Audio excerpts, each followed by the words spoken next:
إن الحمد لله والصلاة والسلام على رسول الله أما بعد فأعوذ بالله السميع العليم من الشيطان الرجيم من همزه ونفخه ونفسه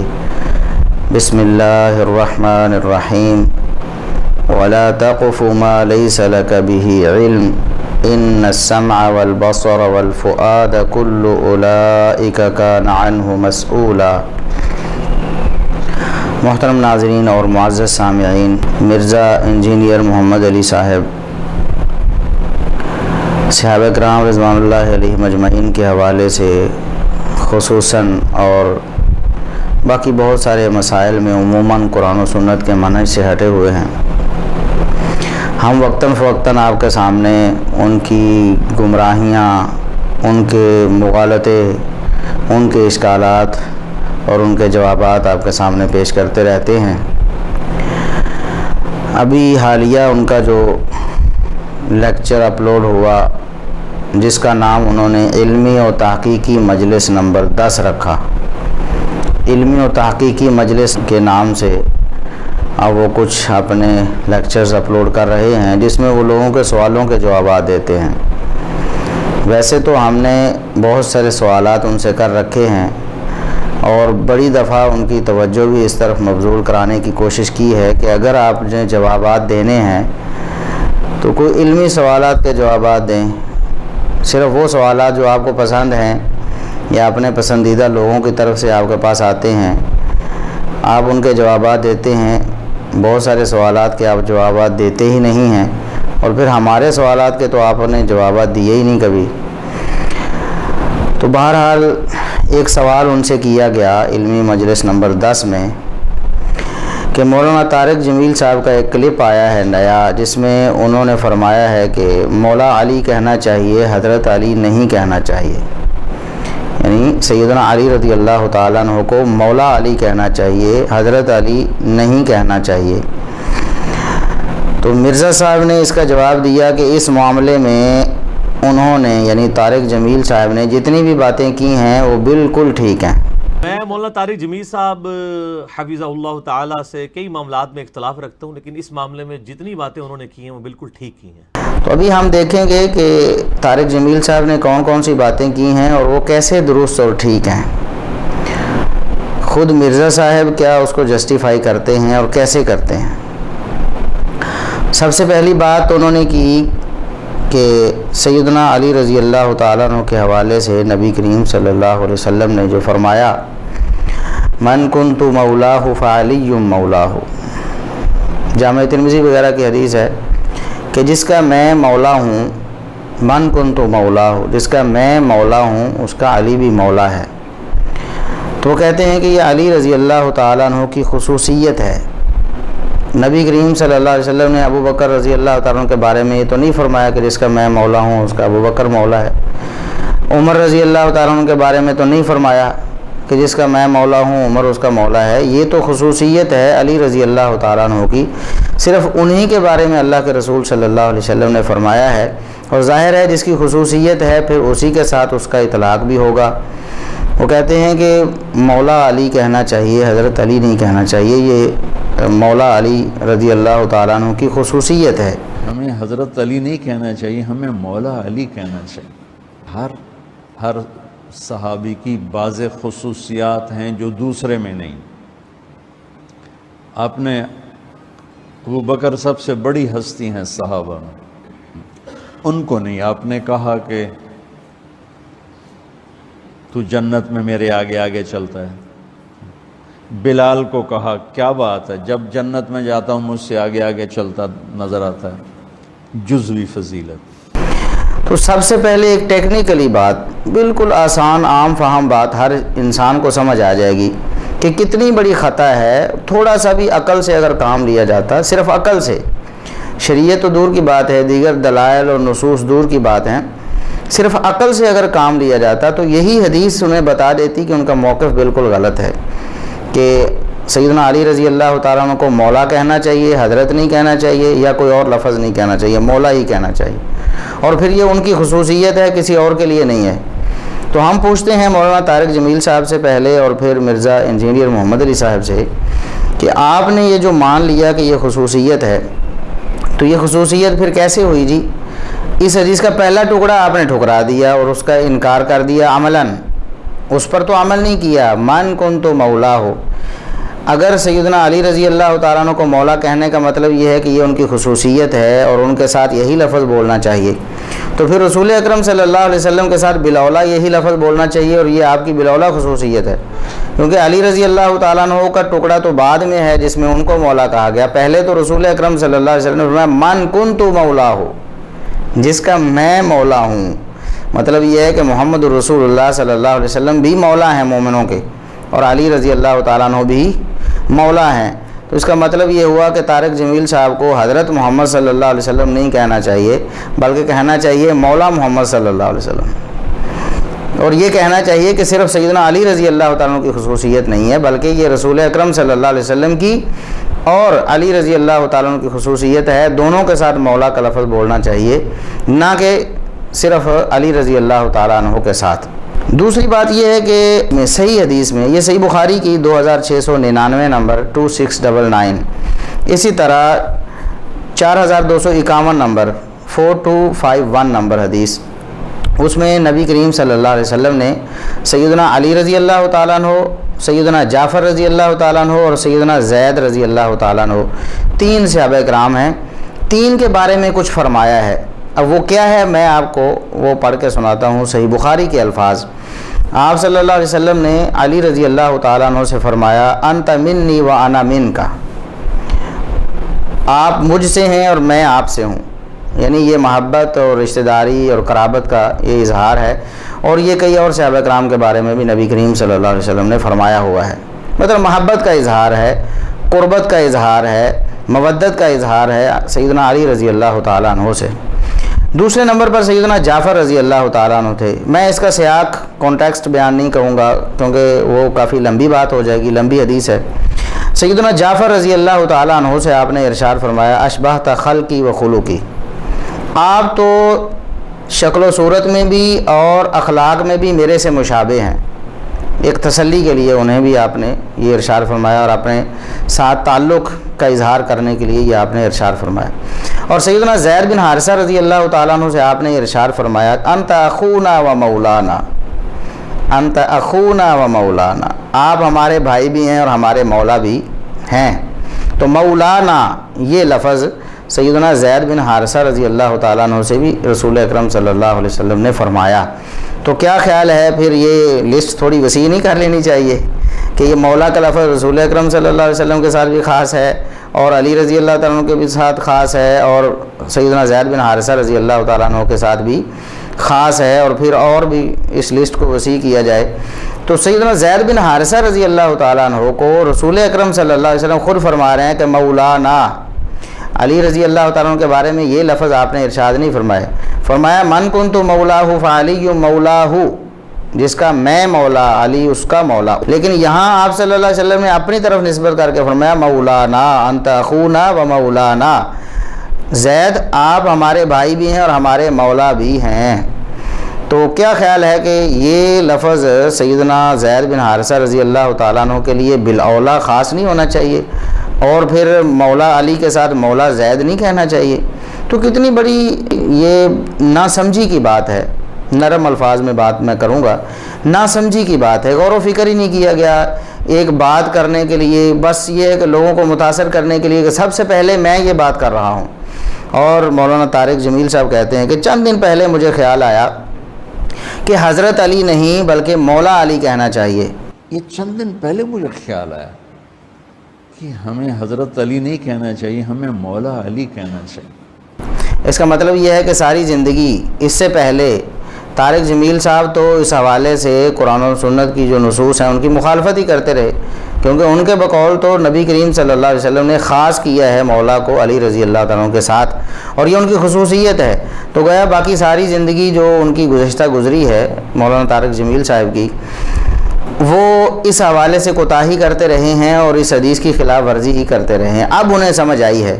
اور پھر یہ بات تو دور تک چلی جائے گی کہ اکابر علماء دیوبند جن کے خوشہ چین ہیں مولانا طارق جمیل صاحب، کیا وہ بھی اس حوالے سے کوتاہی کا شکار رہے ہیں؟ آگے یہ بات بھی آئے گی کہ مولانا طارق جمیل صاحب نے اس بات کا بھی اظہار کر دیا ہے اور اس بات کو بھی انہوں نے علیٰ اعلان کہہ دیا ہے ممبر پر کہ ہمارے بزرگ بھی اس حوالے سے کوتاہی کا شکار رہے ہیں۔ لیکن یہاں سوال صرف اتنا ہے کہ کیا علماء دیوبند بھی اس سے بالکل یکسر ناواقف تھے؟ انہوں نے کیوں نہ اس بات کو سمجھ لیا؟ یہ تو گویا کہ نبی کریم صلی اللہ علیہ وسلم کی ایک حدیث ہے، وہ طارق جمیل صاحب کو سب سے پہلے اس امت میں سمجھ آئی ہے۔ اس سے پہلے تو اہل سنت میں سے کوئی بھی بزرگ ایسا نہیں گزرا جس نے کہا ہو کہ لفظ مولا سیدنا علی رضی اللہ تعالیٰ عنہ کی خصوصیت ہے اور آپ کے ساتھ یہی بولنا چاہیے، حضرت یا کوئی اور لفظ سیدنا علی رضی اللہ تعالیٰ عنہ کے ساتھ نہیں بولنا چاہیے۔ تو یہ مولانا طارق جمیل صاحب کی اتنی بڑی خطا ہے۔ اور پھر انجینئر صاحب نے بھی کہا کہ مولانا طارق جمیل صاحب نے جو کچھ بھی کہا ہے وہ سب ٹھیک ہی کہا ہے، حالانکہ جو معنی کیا ہے مولانا طارق جمیل صاحب نے وہ بھی غلط کیا ہے۔ مولانا طارق جمیل صاحب کہتے ہیں کہ یہاں فعلی مولا ہو، علی اس کے مولا ہیں۔ مولا سے معنی دوست نہیں یا محبوب نہیں ہے، بلکہ اس کا معنی ہے سید اور سردار، سردار ہے، سردار معنی ہے۔ اور یہاں مولا سے مراد دوست نہیں ہے، یہ ہم دوست کا ترجمہ کرتے ہیں آقا، سردار، جس کا میں سردار ہوں، علی اس کے سردار ہیں۔ اور یہ معنی وہ ہے جو اہل تشیع کرتے ہیں، روافظ جو کرتے ہیں کہ من کنت مولا ہو فعلی مولا ہو، جس کا میں سردار اور حاکم اور والی ہوں اس کا جو میرے بعد سردار اور حاکم اور والی علی رضی اللہ تعالیٰ عنہ ہوں گے۔ مطلب یہ کہ وہ خلیفہ بلا فصل کہنا چاہتے ہیں۔ اور مولانا طارق جمیل صاحب بڑے کھلے لفظوں میں کہتے ہیں کہ شیعہ جو مولا علی کہتے ہیں وہ بالکل صحیح کہتے ہیں۔ ہم سمجھتے ہیں صرف یہ شیعہ کہتے ہیں مولا علی، وہ صحیح کہتے ہیں۔ انا للہ و انا الیہ راجعون۔ شیعہ تو خلیفہ بلا فصل سمجھ کر مولا علی کہہ رہے ہوتے ہیں، وہ صحیح کیسے ہو گئے؟ مولانا طارق جمیل صاحب سے بھی سوال ہے اور انجینئر محمد علی مرزا صاحب سے بھی یہ سوال ہے کہ شیعہ مولا علی کہنے میں صحیح کیسے ہو گئے، حالانکہ ان کا تو سب کو معلوم ہے کہ وہ مولا سے مراد خلیفہ بلا فصل لیتے ہیں۔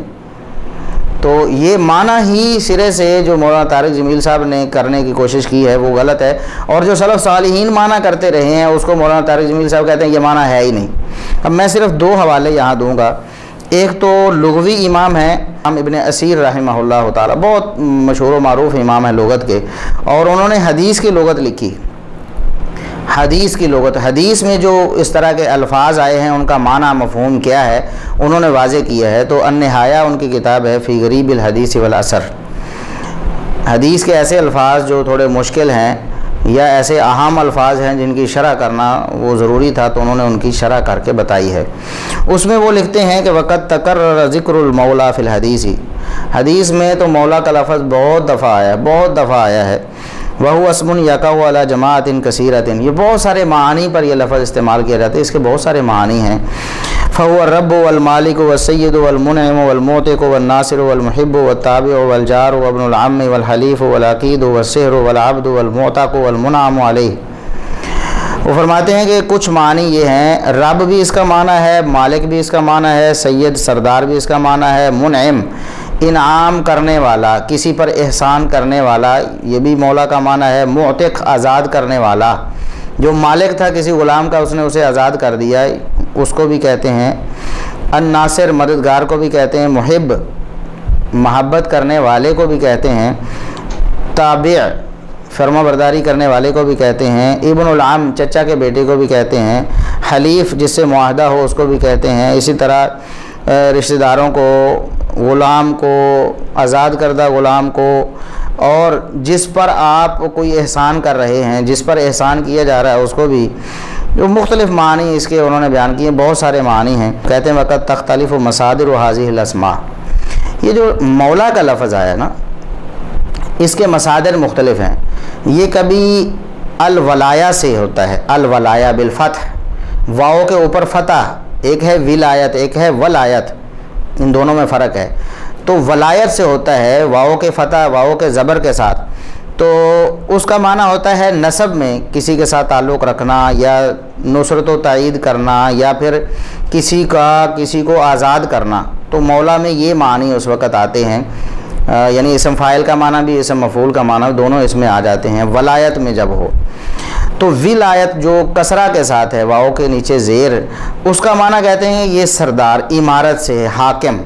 اس کے معنی میں آتا ہے۔ اور اسی طرح اللفظ ہے الولاء، واؤ کے زبر کے ساتھ، الولاء، جب اس سے وہ مشتق ہو تو اس کا معنی ہوتا ہے ایسا غلام جس کو آزاد کیا گیا ہو، اس کو مولا کہا جاتا ہے۔ اور الموالات سے جب یہ مشتق ہو، الموالات، باب مفاعلہ ہو، موالات، تو وال القومہ انہوں نے مثال دی ہے، تو اس کا معنی ہوتا ہے کسی قوم سے محبت رکھنا، کسی قوم سے انس رکھنا۔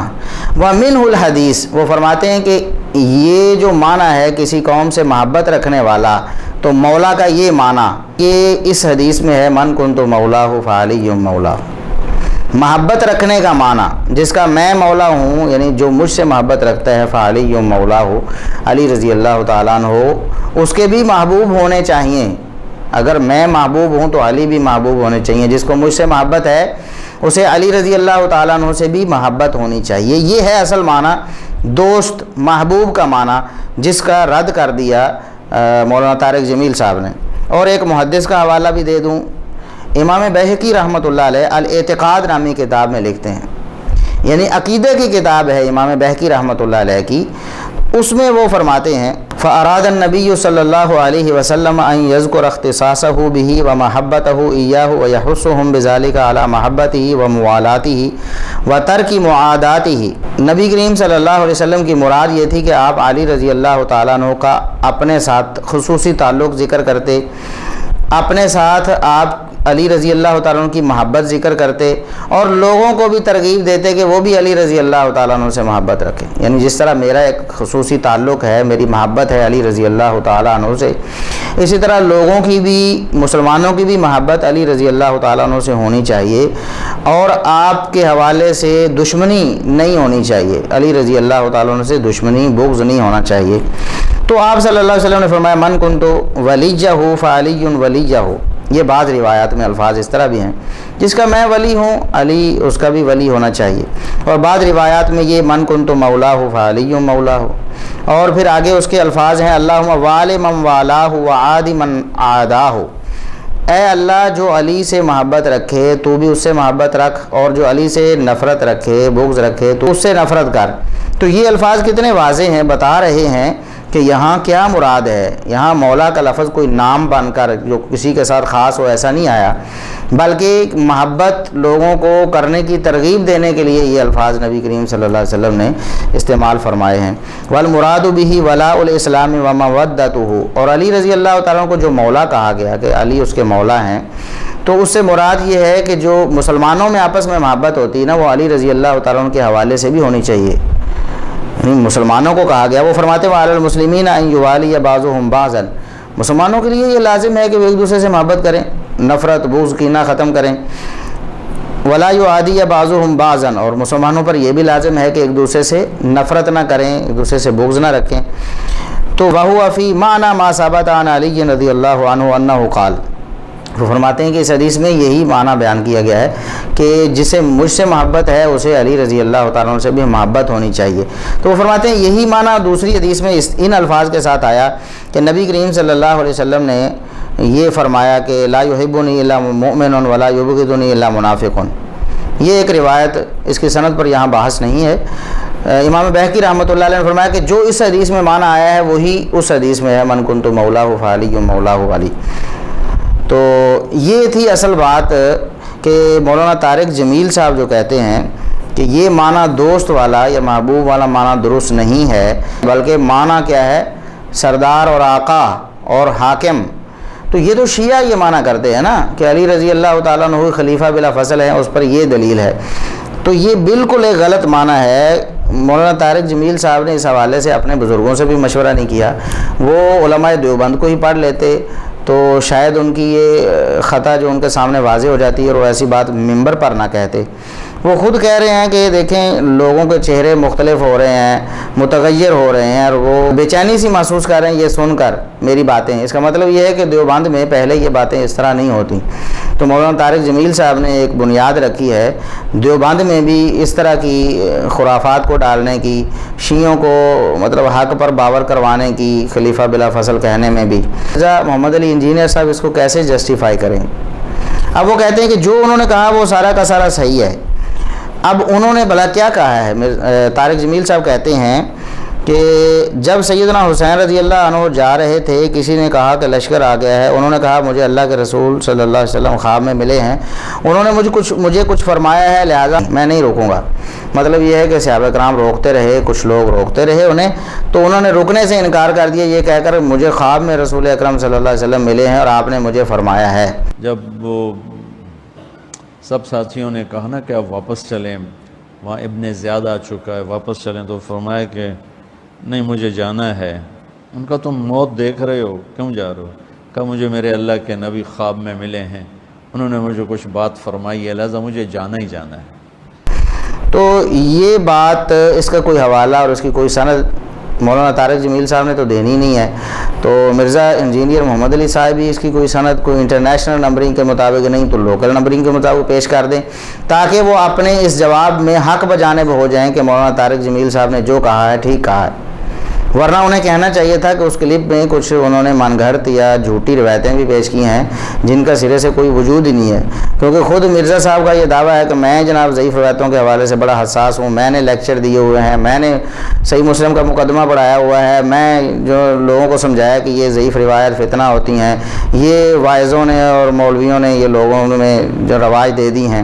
تو یہ ساری باتیں یہاں پر انہیں کیوں یاد نہیں آئیں؟ مولانا طارق جمیل صاحب نے جب یہ جھوٹی 3 روایتیں پیش کی ہیں، پہلی جھوٹی یہ روایت کہ سیدنا حسین رضی اللہ تعالیٰ عنہ جا رہے تھے تو لشکر آ گیا، کسی نے بتایا اور کہا کہ آپ رک جائیے، تو انہوں نے کہا مجھے رسول اکرم صلی اللہ علیہ وسلم خواب میں ملے ہیں، انہوں نے مجھے کچھ فرمایا ہے، لہٰذا میں رکنے والا نہیں ہوں۔ یہ جھوٹی روایت جو ہے اس کی کوئی سند اور اس کے راویوں کی توثیق اور یہ سارا معاملہ مرزا صاحب کے ذمہ قرض ہو گیا ہے، وہ اسے پیش کریں یا پھر اس کا علل اعلان رد کریں کہ میرا یہ کہنا بالکل ٹھیک نہیں تھا کہ انہوں نے جو کچھ کہا وہ ٹھیک کہا ہے، کیونکہ بات ان سے ہوئی تھی کلپ کی کہ نیا کلپ آیا ہے، موقف کی بات نہیں ہوئی۔ چلو کوئی موقف کی بات ہوتی کہ مولا علی کہنا چاہیے یا نہیں، تو اس میں وہ سچے ہیں یا نہیں، تو آپ نے کلپ کے بارے میں جواب دیا کہ ان کا جو کلپ آیا ہے انہوں نے جو باتیں کی ہیں ساری کی ساری ٹھیک باتیں کی ہیں۔ اس کے بعد طارق جمیل صاحب نے کہا کہ علی رضی اللہ تعالیٰ عنہ نے فرمایا اگر میں سورہ فاتحہ کی تفسیر کروں تو 70 اونٹوں پر لا دی جائے۔ اگر میں سورہ فاتحہ کی تفسیر کروں، اتنی بڑی تفسیر ہو جائے تو کہ وہ اونٹوں پر لا دی جائے۔ مولا علی نے فرمایا اگر میں سورہ فاتحہ کی تفسیر کروں، سورۃ فاتحہ کی تفسیر لکھواؤں تو 70 اونٹوں پہ لا دی جائے گی، 70 اونٹوں پہ۔ تو یہ جو قول ہے سیدنا علی رضی اللہ تعالیٰ عنہ کی طرف منسوب مولانا طارق جمیل صاحب نے کیا ہے، اگر انہوں نے جو کچھ کلپ میں کہا ہے سب کچھ بالکل ٹھیک ہے، جتنی باتیں کی ہیں سب ٹھیک ہیں، تو پھر اس کا حوالہ کیا ہے؟ مرزا صاحب پابند ہیں، پھر اس کا حوالہ دیں، اس کی سند پیش کریں۔ اور اسی طرح تیسری روایت جو مولانا طارق جمیل صاحب نے پیش کر دی کہ ایک رات عشاء کی نماز کے بعد سیدنا علی رضی اللہ تعالیٰ عنہ نے سورہ فاتحہ کی تفسیر شروع کی۔ سب سے پہلے تو ظاہر ہے بسم اللہ سے کرنا تھا۔ اب یہ مولانا طارق جمیل صاحب نے نہیں بتایا کہ اعوذ باللہ انہوں نے پڑھی یا نہیں پڑھی۔ اعوذ باللہ پڑھتے تو ظاہر ہے پھر اعوذ باللہ کی پہلے تفسیر کرتے، تو انہوں نے کہا کہ بسم اللہ سے انہوں نے شروع کیا، تو بسم اللہ کی با پہ ہی جب بات شروع کی تو ساری رات گزر گئی، سحری ہو گئی، بسم اللہ کی با کے اسرار و رموز جو ہے نا وہ پورے نہیں ہوئے، یعنی اس کی تفسیر بسم اللہ کی با کی تفسیر پوری نہیں ہوئی۔ ایک دفعہ عشاء کی نماز پڑھا کے تشریف فرما ہوئے اور فرمایا آؤ آج میں تمہیں سورہ فاتحہ کی تفسیر سناؤں۔ تو شروع کرتے ہیں بسم اللہ سے، اور بسم اللہ کی با سے شروع کرتے ہیں۔ عربی میں تو حروف کا بھی مطلب ہوتا ہے نا، با کا مطلب بیان کرنا شروع کیا اور فجر کی اذان ہو گئی، بات چل رہی تھی۔ تو یہ نہیں بتایا مولانا طارق جمیل صاحب نے کہ بسم اللہ سے شروع کیا یا اعوذ باللہ بھی پڑھی تھی انہوں نے، کیونکہ قرآن تو کہتا ہے کہ فَإِذَا قَرَأْتَ الْقُرْآنَ فَاسْتَعِذْ بِاللَّهِ مِنَ الشَّيْطَانِ الرَّجِيمِ، جب آپ قرآن پڑھیں تو شیطان مردود سے اللہ کی پناہ حاصل کر لیا کریں، اللہ کی پناہ مانگ لیا کریں، اللہ کی پناہ میں آ جایا کریں۔ تو انہوں نے اعوذ باللہ سے شروع کیا کہ نہیں، اور اگر اعوذ باللہ پڑھی تو اس کے اسرار و رموز کیوں بیان نہیں کیے؟ پھر اعوذ کے حمزے پہ بھی تو ظاہر ہے کہ ایک رات لگنی چاہیے تھی۔ تو یہ سیدنا علی رضی اللہ تعالیٰ کے بارے میں ایک غلو پر مبنی انہوں نے جھوٹی روایتیں تو تینوں روایتوں کے بارے میں دو روایتیں پیش کی انہوں نے سیدنا علی رضی اللہ تعالیٰ عنہ کے حوالے سے، ایک روایت سیدنا حسین رضی اللہ تعالیٰ عنہ کے حوالے سے۔ تو ان کی سندیں، ان کے حوالے انٹرنیشنل نمبرنگ کے مطابق نہیں، کم از کم لوکل نمبرنگ کے مطابق ہی مرزا صاحب سے مطلوب ہیں۔ ہم انتظار کریں گے کہ کب وہ ان باتوں کے حوالے ہمیں دیتے ہیں، یا پھر اعلیٰ اعلان بتاتے ہیں کہ میں نے یہ جو کہا تھا کہ انہوں نے جتنی بھی باتیں کی ہیں، جو بھی کی ہیں، سب بالکل ٹھیک ہیں۔ میں مولانا طارق جمیل صاحب حفظہ اللہ تعالیٰ سے کئی معاملات میں اختلاف رکھتا ہوں، لیکن اس معاملے میں جتنی باتیں انہوں نے کی ہیں وہ بالکل ٹھیک کی ہیں۔ تو میری بات بالکل غلط تھی، ایسا نہیں تھا، جھوٹی روایتیں بھی انہوں نے پیش کی ہیں، اور شیعہ کا کیا ہوا معنی جو روافظ کرتے ہیں خلیفہ بلا فضل کے حوالے سے، وہ بھی انہوں نے اس کی تائید کی ہے، اور جو محدثین نے معنی کیا ہے اہل سنت والجماعت، جس طرح دو حوالے میں نے امام ابن اسیر اور امام بہقی رحمۃ اللہ علیہ کے پیش کیے ہیں، اس کے بالکل وہ خلاف ہے۔ تو وہ تو کہتے ہیں کہ جس طرح مسلمانوں کی آپس میں محبت ہوتی ہے نا، تو محبت مراد ہے، نہ کہ سرداری اور آقائی اور نہ حاکمیت یہاں مراد نہیں ہے۔ یہ تو رافضیوں کا معنی ہے، جو رافضی لیتے ہیں کہ جس کا میں والی اور سردار اور حاکم ہوں، گویا رسول اکرم صلی اللہ علیہ وسلم یہ بتانا چاہتے ہیں روافض کے ہاں ان کے بقول کہ جس کا میں حاکم ہوں تو اس کا اگلا حاکم جو علی ہوگا، وہ خلیفہ بلا فضل اس سے ثابت کرتے ہیں نا۔ مولانا طارق جمیل صاحب نے یہ جو کہا ہے کہ ہم نے اللہ کے نبی کے گھرانے کے بارے میں بہت کوتاہی کی ہے، ہم سے مراد ان کا دیوبند مکتبہ فکر ہے یقیناً۔ وہ کہتے ہیں ہم نے اللہ کے نبی کے گھرانے کے بارے میں بہت کوتاہی کی، کیونکہ اپنے بارے میں تو کہتے ہیں میں ہر تقریر میں ذکر کرتا ہوں، اپنے بارے میں وہ کہتے ہیں کہ میں ہر تقریر میں اہل بیت کا ذکر کرتا ہوں، اور اپنے لوگوں کی جو کوتاہی ہے اس کا ازالہ کرنے کی کوشش کرتا ہوں۔ مجھے خیال ہے کہ ہم اہل البیت کے حق میں بڑی کوتاہی کرتے ہیں، بہت کوتاہی کرتے ہیں۔ ہم اللہ کے نبی کی اولاد کے تذکرے نہیں کرتے، اس سے ان سے محبت کی گرمی بھی نہیں پیدا ہوتی۔ تم سنتے رہتے ہو میرے ہر بیان میں اہل بیت کا تذکرہ ہوتا، اور اپنی کوتاہی پر اور امت کی کوتاہی پر استغفار کرتا ہوں۔ گویا کہ دیوبند مکتبہ فکر کی کوتاہی انہوں نے بیان کی کہ وہ اہل بیت کو ان کا اصل مقام نہیں دیتے، ان کی جو عزت کرنی چاہیے تھی، ان کا جس طرح تذکرہ کرنا چاہیے تھا، دیوبند مکتبہ فکر والے نہیں کرتے۔ تو وہ کہتے ہیں کہ ہم نے اللہ کے نبی کے گھرانے کے بارے میں بہت کوتاہی کی ہے، ان کا ہم تذکرہ ہی نہیں کرتے، ان کی محبت کی گرمی بھی پیدا نہیں ہوتی ہمارے لوگوں میں، میں ہر بیان میں اہل بیت کا تذکرہ کرتا ہوں۔ تو یہ تو اب علماء دیوبند کا یہ فریضہ بنتا ہے کہ وہ مولانا طارق جمیل صاحب سے ملاقات کریں، انہیں طلب کریں یا ان کے پاس جائیں اور ان سے پوچھیں کہ کیا واقعی یہ مکتبہ فکر دیوبند کی کوتاہی اور کمی ہے، کیا واقعی وہ اس میں ملوث ہیں کہ وہ اہل بیت کو ان کا مقام نہیں دیتے یا ان کا وہ تذکرہ نہیں کرتے جو کرنا چاہیے تھا، اور لوگوں میں وہ محبت اہل بیت کے بارے میں نہیں ہے دیوبند کے احباب میں جو ہونی چاہیے۔ یہ مولانا طارق جمیل صاحب کا بیان ہے، اس پر تو دیوبند احباب ہی نوٹس لیں گے۔ مرزا صاحب کہتے ہیں ہم تو طارق جمیل صاحب کو آل امیہ میں عمر بن عبدالعزیز سمجھتے ہیں۔ ہم تو طارق جمیل صاحب کو آل امیہ میں عمر بن عبدالعزیز سمجھتے ہیں۔ دیکھیں کچھ باتیں ایسی ہوتی ہیں جو کھلے عام لوگ نہیں کرتے، اشاروں کے نایوں میں کرتے ہیں، اور وہ بڑی خطرناک باتیں ہوتی ہیں۔ وہ کہتے ہیں ہم دیوبند میں مولانا طارق جمیل صاحب کو ایسے سمجھتے ہیں جس طرح آل امیہ میں عمر بن عبدالعزیز کو سمجھتے ہیں۔ مطلب یہ دیوبند میں اگر کوئی کام کا بندہ ہے تو وہ طارق جمیل صاحب تھے، اور آل امیہ میں اگر کوئی کام کے بندے تھے تو وہ عمر بن عبدالعزیز رحمۃ اللہ علیہ تھے۔ اور یہ بات اتنی زیادہ خطرناک ہے اور اہل سنت کے بنیادی عقائد کے یہ خلاف ہے۔ ایسا کہنے والا اگر شعوری طور پر کہہ رہا ہے تو وہ اہل سنت سے بالکل خارج ہو جاتا ہے۔ اس کی وجہ کیا ہے کہ عمر بن عبدالعزیز رحمۃ اللہ علیہ تو آل امیہ میں بہت بعد آئے ہیں۔ سیدنا عثمان بن عفان رضی اللہ تعالیٰ عنہ جو تیسرے خلیفہ راشد ہیں مسلمانوں کے، وہ آل امیہ میں سب سے پہلے جو نمایاں شخصیات ہیں اسلام میں، صحابہ کرام میں۔ پہلے میں یہاں یہ بھی بتا دوں کہ یہ جو آل امیہ ہیں یہ قریشی ہیں، اور قریش کے بارے میں جو فضائل نبی کریم صلی اللہ علیہ وسلم کی احادیث میں موجود ہیں صحیح بخاری وغیرہ میں، وہ وہاں تفصیل کا وقت نہیں ہے یہاں پر کہ میں ان کو بیان کروں۔ قریش ایک منتخب ترین قبیلہ ہے جس میں نبی کریم صلی اللہ علیہ وسلم کی بعثت ہوئی ہے۔ قبائل میں سے بہترین قبیلے سے آپ کی نسل آئی ہے نا، تو آپ صلی اللہ علیہ وسلم قریشی تھے، اور یہ جو آل امیہ ہیں یہ بھی قریشی تھے۔ تو اس سے پھر آگے امیہ کے بیٹے ہیں ابو العاص کے بیٹے ہیں عفان، اور عفان کے بیٹے ہیں سیدنا عثمان رضی اللہ تعالیٰ عنہ خلیفہ راشد ثالث۔ تو عثمان رضی اللہ تعالیٰ عنہ کے فضائل تو اب دیکھ لیں، نبی کریم صلی اللہ علیہ وسلم نے ان کے بارے میں کیا کیا فرمایا ہوا ہے،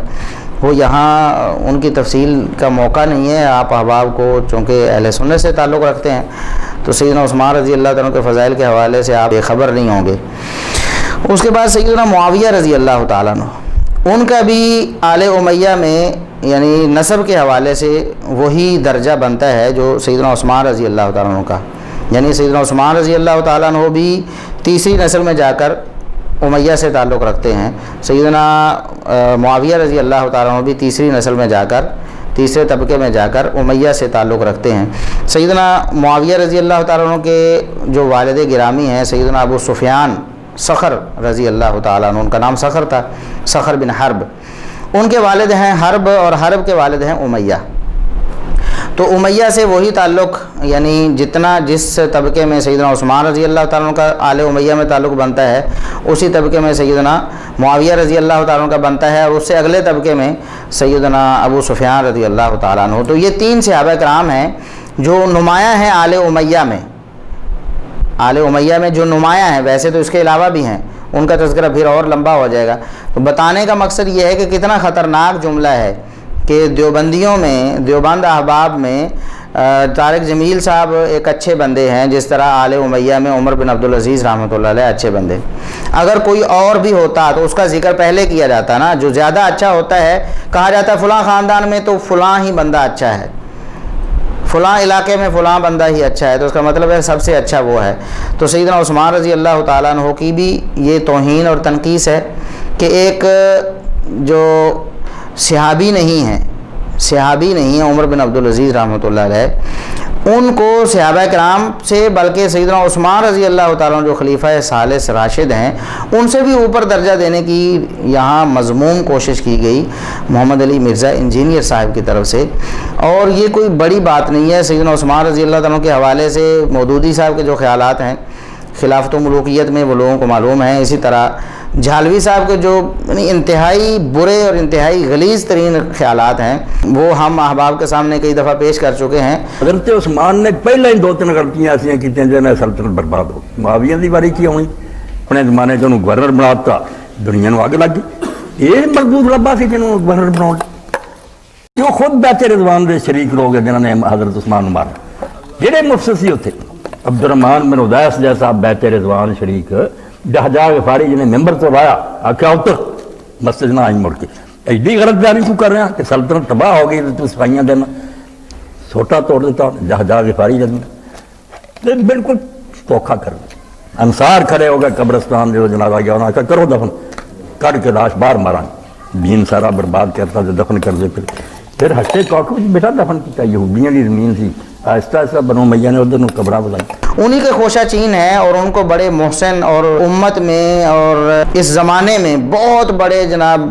یگانہ روزگار اور بہت بڑے مفکر کہنے والے محمد علی مرزا صاحب، تو ان کے بھی ملتے جلتے ہی نظریات ہیں۔ بہت سارے موقعوں پر انہوں نے بھی سیدنا عثمان رضی اللہ تعالیٰ کے حوالے سے کچھ باتیں کر رکھی ہیں، وہ انشاءاللہ ہم کسی مناسب موقع پہ آپ کے سامنے رکھیں گے۔ تو یہاں بھی انہوں نے اپنے اسی فکر ہے نا ان کی سیدنا عثمان رضی اللہ تعالیٰ کے حوالے سے اس کا اظہار کر دیا کہ آل امیہ میں تو عمر بن عبدالعزیز رحمۃ اللہ علیہ ہیں، حالانکہ سیدنا عثمان رضی اللہ تعالیٰ کے فضائل، سیدنا معاویہ رضی اللہ تعالیٰ کے فضائل، ہمارا پورا ایک لیکچر موجود ہے سیدنا معاویہ رضی اللہ تعالیٰ کے فضائل، تقریباً 1 درجن فضائل ہم نے صحیح احادیث کی روشنی میں نبی کریم صلی اللہ علیہ وسلم سے، سیدہ عائشہ رضی اللہ تعالیٰ عنہا سے اور دیگر صحابہ کرام سے ثابت کر رکھے ہیں اللہ کے فضل و کرم سے۔ اور پھر سیدنا ابو سفیان رضی اللہ تعالیٰ عنہ صحابی رسول ہیں، سیدنا معاویہ رضی اللہ تعالیٰ عنہ کے والد گرامی ہیں اور رسول اکرم صلی اللہ علیہ وسلم کے سسر ہیں۔ آپ اندازہ کریں کہ یہ بات کہاں تک جاتی ہے، نبی کریم صلی اللہ علیہ وسلم کے سسر ہیں سیدنا ابو سفیان رضی اللہ تعالیٰ عنہ، اور آپ کے اہل بیت کا نام لینے والے اور آپ کی رشتہ داری کو پیٹنے والے، انہیں سیدنا ابو سفیان رضی اللہ تعالیٰ عنہ کی رشتہ داری کیوں معلوم نہیں ہو جاتی جو ان کی رسول اکرم صلی اللہ علیہ وسلم کے ساتھ تھی؟ جس طرح ابو بکر و عمر رضی اللہ تعالیٰ عنہما، یہ دونوں سسر ہیں نبی کریم صلی اللہ علیہ وسلم کے، تو سسر باپ کے مقام پہ ہوتا ہے، اگرچہ امتی ہونے کی وجہ سے ظاہر ہے ان کو وہ مقام زیادہ نہیں ملا، لیکن پھر بھی جو رشتہ داری ہے وہ تو ختم نہیں ہوگی نا۔ سیدنا علی رضی اللہ تعالیٰ عنہ سے رشتہ داری ہے تو اس کا ہم احترام کرتے ہیں، سیدنا حسن و حسین سے رشتہ داری ہے تو اس کا ہم احترام کرتے ہیں، حالانکہ وہ نیچے کی طرف رشتہ داری ہے، سیدنا حسن و حسین سے وہ نواسے ہیں۔ تو جو رشتہ داری اوپر کی طرف ہے، یعنی آپ کی زوجہ محترمہ کے والد ہیں ابو سفیان رضی اللہ تعالیٰ عنہ، اس کا کوئی احترام نہیں، اس کے حوالے سے بری گفتگو مرزا محمد علی انجینئر صاحب نے کی ہے، اور اس حوالے سے میں نے ایک مضمون بھی لکھا تھا، وہ نیٹ پہ موجود بھی ہے، اس کا لنک بھی ہم ڈسکرپشن میں دے دیں گے، کہ سیدنا ابو سفیان رضی اللہ تعالیٰ عنہ، سیدنا معاویہ رضی اللہ تعالیٰ عنہ اور دیگر صحابہ کرام جو فتح مکہ کے بعد مسلمان ہوئے ہیں، ان کے بارے میں مرزا محمد علی انجینئر صاحب کا نقطہ نظر کیا ہے، نظریہ کیا ہے، انتہائی برا نظریہ ہے، اس کو پڑھیں گے انشاءاللہ آپ کے سامنے ساری باتیں آ جائیں گی۔ تو بتانے کا مقصد یہ ہے کہ سیدنا عثمان رضی اللہ تعالیٰ عنہ، سیدنا معاویہ رضی اللہ تعالیٰ عنہ اور سیدنا ابو سفیان رضی اللہ تعالیٰ عنہ، ان سب کے مقابلے میں عمر بن عبدالعزیز رحمۃ اللہ علیہ کو فوقیت دینا یا کہنا کہ آل امیہ میں ہمیں وہی پسند ہیں عمر بن عبدالعزیز رحمۃ اللہ علیہ، تو یہ بہت بڑی خیانت ہے، اور اہل سنت کے عقائد سے یہ انحراف ہے صاف صاف۔ یہاں پر میں آپ کو بتاتا ہوں کہ ایک تبع تابعی ہیں ابو اسامہ حماد بن اسامہ رحمہ اللہ تعالی، یہ 201 ہجری میں فوت ہوئے ہیں، دوسری صدی ہجری کے محدث ابو اسامہ حماد بن اسامہ۔ ان سے پوچھا گیا کہ سیدنا معاویہ رضی اللہ تعالیٰ عنہ زیادہ فضیلت والے ہیں یا عمر بن عبدالعزیز رحمہ اللہ، یعنی سلف کا فہم کیا ہے وہ بھی ہم پیش کر دیں نا، یہ سلف ہے ہمارے جو تبع تابعی ہیں حماد بن اسامہ۔ ان سے پوچھا گیا کہ سیدنا معاویہ رضی اللہ تعالیٰ عنہ زیادہ فضیلت والے ہیں یا عمر بن عبدالعزیز رحمۃ اللہ علیہ، انہوں نے جواب کیا دیا، انہوں نے کہا اصحاب رسول اللہ صلی اللہ علیہ وسلم لا یقاس بہم احد۔ عمر بن عبدالعزیز رحمۃ اللہ علیہ کا مقام اپنی جگہ پر، ان کی جو نیکی تقوی ان کا اپنی جگہ پر، لیکن رسول اکرم صلی اللہ علیہ وسلم سے شرف صحابیت پانے والے کسی شخص سے ان کا مقابلہ کیا جا سکتا ہی نہیں ہے۔ سیدنا عثمان رضی اللہ تعالیٰ عنہ، سیدنا معاویہ رضی اللہ تعالیٰ عنہ، سیدنا ابو سفیان رضی اللہ تعالیٰ عنہ اور دیگر صحابہ اگر ان سے تقابل کریں تو عمر بن عبدالعزیز رحمۃ اللہ علیہ پاشک بھی نہیں بنتے، وہ تو صحابی نہیں ہے نا، صحابہ کے بارے میں بات ہو رہی ہے، صحابہ کی بات ہو رہی ہے، اور آپ کہہ رہے ہیں کہ آل امیہ میں جناب عمر بن عبدالعزیز کا جو مقام ہے وہ آل دیوبند میں مولانا طارق جمیل صاحب کا ہے۔ یہ کتنی خطرناک بات آپ نے کی۔ یہ جو حماد بن اسامہ رحمہ اللہ تعالیٰ کا یہ قول ہے، یہ امام آجری رحمۃ اللہ علیہ کی کتاب الشریعہ میں ہے، 2011 نمبر روایت ہے۔ اسی طرح جامع بیان العلم و فضلہ، یہ امام ابن عبد البر رحمۃ اللہ علیہ کی کتاب ہے، اس میں جلد 2 صفحہ 229 پہ صحیح سند کے ساتھ یہ قول مذکور ہے، تبع تابعی حماد بن اسامہ رحمہ اللہ تعالیٰ کا۔ سیدہ عائشہ رضی اللہ تعالیٰ عنہ کا قول بھی ہم پہلے پیش کر چکے ہیں کہ انہوں نے فرمایا، سیدہ عائشہ رضی اللہ تعالیٰ عنہ نے، کہ میری تمنا فتنے کے دور میں یہ رہی ہے کہ اللہ تبارک و تعالیٰ میری عمر معاویہ کو لگا دے، سیدنا معاویہ رضی اللہ تعالیٰ عنہ کے بارے میں۔ تو یہ جو اتنی فضیلت والے صحابہ کرام ہیں، اور پھر نبی کریم صلی اللہ علیہ وسلم کی زبانی انہیں جنت کی بشارت ملی، اور پھر بہت سارے معاملات جو ہم ڈسکس کر چکے ہیں ہماری اس ویڈیو میں، وہ آپ لنک دیکھیے انشاءاللہ آپ کو فائدہ ہوگا۔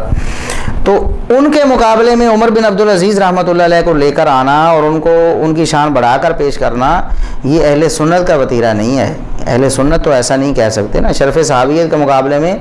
کسی کا کوئی شرف کام نہیں آ سکتا۔ شرف صحابیت کہاں، اور باقی سارے شرف مل کر بھی، دنیا کے سارے شرف مل کر بھی، دنیا کی ساری نیکیاں مل کر بھی کسی بھی صحابی کے شرف صحابیت کے مقابلے میں نہیں آ سکتی ہیں۔ تو اگر ہم ان کی رافضیت اگر کھولنا چاہیں نا، یہ جو نیم رافضی ہیں تقیہ کر کے بیٹھے ہوئے ہیں، کہتے ہیں کہ ہم جناب سنی ہیں اور اصل سنی ہم ہیں، باقی تو سارے ٹنی ہیں، یہ ان کی جو باتیں ہیں، تو ہم ان سے پوچھتے ہیں کہ عمر بن عبدالعزیز رحمۃ اللہ علیہ سے آپ کو زیادہ محبت ہے یا سیدنا معاویہ رضی اللہ تعالیٰ عنہ سے، یا سیدنا ابو سفیان رضی اللہ تعالیٰ عنہ سے؟ تو ان کی جو نیم رافضیت ہے کھل کے آپ کے سامنے آ جائے گی، یا تو وہ جواب ہی نہیں دیں گے، جواب دیں گے تو کیا جواب دیں گے؟ اگر وہ کہیں کہ ہمیں سیدنا معاویہ رضی اللہ تعالیٰ عنہ سے محبت زیادہ ہے امام عمر بن عبدالعزیز رحمۃ اللہ علیہ کی نسبت، تو اس کا مطلب یہ ہے کہ پھر معاویہ رضی اللہ تعالیٰ عنہ کا مقام تو بہت زیادہ ہوا نا، تو عمر بن عبدالعزیز پر تو انہوں نے کبھی بھی تان نہیں کی رحمۃ اللہ علیہ پر، تو سیدنا معاویہ رضی اللہ تعالیٰ پر تو بہت زیادہ تان کرتے ہیں، تو یہ ان کی منافقت کھل جائے گی، اور اگر جواب نہیں دیں گے تو پھر ان کی نیم رافضیت اور کھل کر سامنے آ جائے گی کہ وہ شرف صحابیت کو بھی کنسیڈر نہیں کر رہے، باقی فضائل اپنی جگہ پر سیدنا معاویہ رضی اللہ تعالیٰ عنہ کے، تو وہ شرف صحابیت کو ہی وہ مقام نہیں دے رہے جو اہل سنت کے ہاں شرف صحابیت کا ہے۔ شرف صحابیت تو سب سے بڑا شرف ہے نا، اس کا احترام اور زیادہ ہونا چاہیے، اس کی قدر اور زیادہ ہونی چاہیے، اور دل میں جو عقیدت ہے اس حوالے سے، صحابہ کے حوالے سے اور زیادہ ہونی چاہیے۔ تو ہمارا ان سے سوال ہے، ان لوگوں سے، مرزا محمد علی انجینئر صاحب سے بھی اور ان کے فالورز پیروکاروں سے بھی، وہ یہ بتائیں کہ انہیں سیدنا عمر بن عبدالعزیز رحمۃ اللہ علیہ سے زیادہ محبت ہے یا سیدنا معاویہ رضی اللہ تعالیٰ عنہ سے۔ اب ہم دیکھتے ہیں کہ وہ کیا جواب دیتے ہیں۔ پھر مرزا صاحب کہتے ہیں کہ لوگ مجھے کہتے ہیں کہ آپ کے کلپ شیعہ نے بھی چڑھائے ہوئے ہیں، بریلویوں نے بھی چڑھائے ہوئے ہیں، ہر ایک نے اپنا مطلب نکالا ہوا ہے، تو کہتے ہیں کوئی فرق نہیں پڑتا، شیعوں نے چڑھائی ہے تو پھر کیا ہے، جب قرآن کے ذریعے لوگوں نے مطلب غلط نکال لیے ہیں تو قرآن بیچارے کا کیا قصور۔ ہم کسی کو نہیں کہیں گے کہ وہ ہمارے کلپ یوز نہ کرے، ہم کسی کو نہیں کہیں گے کہ وہ ہمارے کلپ یوز نہ کرے، کوئی مسئلہ نہیں، کلپ میں جو بات ہو رہی ہے آپ اس کو سنا کریں، اس کا کانٹیکسٹ دیکھیں، بات واضح ہو جائے گی۔ بس اوقات کانٹیکسٹ کے بغیر بھی بات سمجھ آ رہی ہوتی ہے۔ دنیاوی طور پر یہ ان لوگوں کا حق ہے، ان کو کرنے دیں۔ مجھے لوگ کہتے ہیں جی آپ کے کلپ جو ہے وہ شیعہ نے بھی چڑھائے ہوئے ہیں، بریلویوں نے بھی چڑھائے ہوئے ہیں، دیوبندیوں نے بھی، اہل حدیثوں نے، ہر بندوں نے اپنے مطلب نکالے ہوئے ہیں، کوئی فرق نہیں پڑتا۔ جب قرآن کے ذریعے لوگوں نے غلط مطلب نکالے ہیں تو قرآن بیچارے کا کیا قصور ہے؟ ہم کسی کو یہ نہیں کہیں گے کہ وہ ہمارے کلپ یوز نہ کرے، کوئی مسئلہ نہیں ہے، آپ بس کلپ میں جو بات ہو رہی ہوتی ہے وہ سنا کریں کہ وہ بات کیا ہوئی ہے، تو لوگوں کا حق ہے وہ کریں دنیاوی طور پہ۔ یعنی اگر روافظ جو تبرعی ہیں، ابو بکر و عمر اور عثمان رضی اللہ تعالیٰ عنہم کے بھی دشمن ہیں، اور ان کو محبت کا دعویٰ جھوٹا ہے اہل بیت سے بھی، اور جن کے عقائد اور نظریات سب لوگوں کو معلوم ہیں، اگر وہ لوگ ابو بکر و عمر اور عثمان رضی اللہ تعالیٰ عنہم ان کی شان میں کمی تنقیص کرنے کے لیے مرزا صاحب کا کلپ پیش کریں کہ دیکھو جی ابو بکر نے یہ کر دیا، عمر نے یہ کر دیا، عثمان نے یہ کر دیا، تو پھر کہتے ہیں کوئی حرج نہیں، ان کا حق ہے دنیاوی طور پر ان کو یوز کرنے دیں۔ اور اگر ہم نے یوز کیے مرزا صاحب کے کلپ اور دفاع صحابہ کے لیے، صحابہ کرام کے دفاع کے لیے اور اہل سنت کے منہج کو لوگوں کے سامنے واشگاف انداز میں پیش کرنے کے لیے، تو مرزا صاحب نے فوراً یوٹیوب کی منت سماجت کر کے رپورٹ کر کے ہمارا چینل بلاک کروا دیا، اور انہوں نے سمجھا کہ شاید ہم اس آواز کو اس طرح دبا دیں گے، اور اللہ کے فضل و کرم سے یہ آواز اور نکھر کر لوگوں کے سامنے آئی ہے، اور زور سے ہم بول رہے ہیں، پکار کر لوگوں کو بتا رہے ہیں، اور اللہ کے فضل و کرم سے بہت سارے لوگ، یعنی وہ شمار میں نہیں آ سکتے اب، جن لوگوں کے عقائد اور نظریات مرزا صاحب نے خراب کیے تھے، اور اللہ کے فضل و کرم سے وہ اپنے عقائد اور نظریات سے تائب ہو چکے ہیں۔ وہ کہتے ہیں کہ ہماری آنکھیں کھل گئی ہیں اللہ کے فضل و کرم سے، ہمیں حقائق معلوم ہو گئے ہیں، اور مرزا صاحب کے چنگل سے ہم نکل آئے ہیں۔ تو آپ آواز نہیں دبا سکے۔ کہنے کا مقصد یہ ہے کہ ہم نے دفاع صحابہ کے لیے آپ کے کلپ یوز کیے، تو آپ نے کہا کہ یہ بالکل غلط ہے اور آپ نے رپورٹ کر دی، اور اگر رافضی آپ کے کلپ استعمال کرتے ہیں جو دشمنان ابو بکر ہیں، دشمنان عمر ہیں، دشمنان عثمان ہیں، دشمنان صحابہ ہیں، تو ان کو آپ کہتے ہیں یہ ان کا حق ہے، آپ انہیں کرنے دیں۔ سبحان اللہ، واہ کیا بات ہے مرزا صاحب، یہی انصاف ہے۔ اس لیے ہم کہتے ہیں کہ آپ سنیت کے دعوے چھوڑ دیں، آپ رافضیت کے حامی ہیں، ہمیشہ آپ نے ہر مسئلے میں ان کا ساتھ دینے کی کوشش کی ہے، اور بہت سارے مسائل ہیں انشاءاللہ ہم وہ بیان بھی کریں گے کہ کہاں کہاں آپ نے کتنی ڈنڈی مار کے بھی اہل تشیع کو اور روافظ کو بچانے کی کوشش کی کہ نہیں جی یہ تو ان کا موقف کوئی ایسی بات نہیں ہے، یہ ہے وہ ہے، تو انشاءاللہ ہم اس پر بھی بات کریں گے۔ ایک روایت مرزا صاحب آپ نے پیش کی، مستدرک حاکم کی روایت 4769 نمبر روایت پیش کی آپ نے استدلال میں کہ انسان کوئی مرد اپنی بیوی کو چھو سکتا ہے اس کے فوت ہونے کے بعد، تو آپ نے روایت پیش کی کہ سیدنا علی رضی اللہ تعالیٰ عنہ نے اور اسماء رضی اللہ تعالیٰ عنہ نے سیدہ فاطمہ کو غسل دیا۔ مستدرک حاکم کی 4769 نمبر روایت ہے۔ آپ جو لوگوں کے سامنے واویلا کرتے رہتے ہیں جی صحیح روایات، صحیح الاسناد روایات، ضعیف روایات فتنہ ہیں، میں لوگوں کو بتاتا ہوں، لوگ تو ضعیف روایات پیش کرتے ہیں، میں نے یہ جناب جہاد کیا ہے، لوگوں کو بتایا ہے، تو آپ کو کیوں پتہ نہیں چلا کہ اس روایت میں 3 علتیں ہیں، اس روایت میں 3 علتیں ہیں، تو آپ کا دعویٰ بالکل غلط ہے، آپ یہ دعویٰ چھوڑ دیں علل اعلان کہہ دیں کہ میں ضعیف روایتیں پیش کرتا ہوں. پہلے بھی ہم نے اس بات کا لوگوں کے سامنے اظہار کیا ہے, کلپ بھی الحمدللہ وہ لوگوں کے سامنے پہنچ چکے ہیں, ویڈیوز پہنچ چکی ہیں کہ آپ ایک طرف کہتے ہیں کہ میں ضعیف روایت پیش نہیں کرتا یا ضعیف روایات سے میرا پمفلٹ پاک ہے. پمفلٹ یہ 5B جو ہے نا ریسرچ پیپر, یہ خصوصاً یہ اس کی بات ہم کر رہے ہیں, باقیوں میں بھی ہیں. تو اس میں آپ نے کہا کہ اس میں کوئی ضعیف روایت نہیں ہے, یہ ضعیف روایت سے پاک ہے, یہ سرے ورق پر آپ نے لکھا. اور آگے جا کر وہی جو امام المدلسین ہوتے ہیں, جب اس سے کوئی بریلوی بھائی استدلال کر رہا ہے یا کوئی اہل حدیث سے استدلال کر رہا ہے, اس میں اگر کوئی مدلس ہے تو آپ کہتے ہیں کہ یہ روایت بھی صحیح اور میں ان کو پھکی دے رہا ہوں اور یہ ان کو جناب یہ کر رہا ہوں وہ کر رہا ہوں. تو اس وقت آپ کہتے ہیں کہ یہ دین میں فتنہ ہے, یہ تدلیس والی روایات ہیں. اور اپنے پمفلٹ میں وہی امام المدلسین امام اعمش رحمۃ اللہ علیہ کی آن والی روایت آپ نے پیش کی ہیں اور اسے کہتے ہیں میں نے علم جمع کر دیا لوگوں کے لیے جناب, کیونکہ کسی نہ کسی نے تو صحیح کہا ہوا ہے. تو کسی نہ کسی نے تو ان روایات کو بھی صحیح کہا ہے مرزا صاحب, جن کو آپ کہتے ہیں کہ وہ مردود ہیں, وہ باطل ہیں, وہ جعلی ہیں. مسند احمد کی وہ روایت آپ ہر لیکچر میں تقریباً پیش کرتے ہیں لوگوں کے سامنے کہ دیکھو جی نبی کریم صلی اللہ علیہ وسلم کی طرف ایک ایسی بات منسوب کر دی گئی اور ساری سند بالکل متصل اور صحیح ہے, سوائے امام حسن بصری کی تدلیس کے اس میں کوئی مسئلہ نہیں ہے. تو اگر تدلیس کو نہ مانے تو دیکھو نبی کریم صلی اللہ علیہ وسلم پر ایک بہتان لگتا ہے اور آپ کی شان میں کمی ہوتی ہے. تو لوگوں کو بتانے کے لیے ہے نا یہ کہ جعلی روایت ہوتی ہے, تدلیس کی وجہ سے جعلی بھی ہو جاتی ہے, اور تدلیس کو نظر انداز کر دینا اور روایت کو قبول کر لینا کتنا بڑا مسئلہ ہے. اور پھر آپ نے خود کہا کہ علامہ البانی رحمۃ اللہ علیہ نے امام حسن بصری کی تدلیس سے صرف نظر کرتے ہوئے اس روایت کو صحیح یا حسن کہہ دیا, تو ان کا موقع باطل ہے. تو ہم نہیں البانی کے ساتھ, البانی کے صحیح کہنے سے ہم کیا ہیں, ہم اس کے ساتھ ہیں. گویا آپ کے نزدیک بھی اگر تدلیس کا مسئلہ ہو یا سند میں کوئی اور اصولی علت موجود ہو اصول حدیث کے اعتبار سے, تو اگر کوئی محدث اسے صحیح بھی کہہ دے تو وہ پھر بھی فتنہ ہے, وہ پھر بھی جعلی ہے, وہ پھر بھی خود ساختہ ہو سکتی ہے, وہ پھر بھی نبی کریم صلی اللہ علیہ وسلم سے ثابت نہیں ہے, یا پھر بھی اس کی سند ضعیف ہے. تو لیکن آپ کے اپنے حق میں اگر کوئی آ جائے تو سارے اصول پیچھے کے رہ جاتے ہیں. پھر آپ کہتے ہیں کہ کسی نہ محدث نے صحیح کہا ہوا ہے. اب یہ جو روایت ہے کہ سیدنا علی رضی اللہ تعالیٰ عنہ نے اور سیدہ اسماء بنت امیس رضی اللہ تعالیٰ عنہ نے سیدہ فاطمہ رضی اللہ تعالیٰ عنہ کو غسل دیا تھا, تو یہ روایت عون بن محمد بن علی ایک راوی, دوسرا ہے عمارہ بن المہاجر, اور تیسری ہے ایک عورت ہے ام جعفر جو والدہ ہے عون بن محمد بن علی کی. یہ تینوں جو لوگ ہیں یہ مجہول ہیں, ان کے بارے میں کوئی توثیق ثابت نہیں ہے. امام ابن حبان رحمۃ اللہ علیہ نے ثقات میں ذکر کیا, اور وہ تو معروف قاعدہ ہے, شیخ زبیر علی زئی رحمۃ اللہ علیہ دیگر سارے علماء اس بات کو تسلیم کرتے ہیں کہ اکیلے امام ابن حبان رحمۃ اللہ علیہ کی توثیق معتبر نہیں ہوتی, کیونکہ وہ مجہول راویوں کی توثیق کرتے تھے. ان کا ایک قاعدہ تھا کہ جس کے بارے میں جرح نہیں ہے وہ ثقہ ہے, یعنی مجہول ان کے نزدیک ثقات میں داخل ہوتے تھے, لہٰذا یہ تو ختم ہو گیا. اس کے علاوہ متقدمین میں سے کسی ایک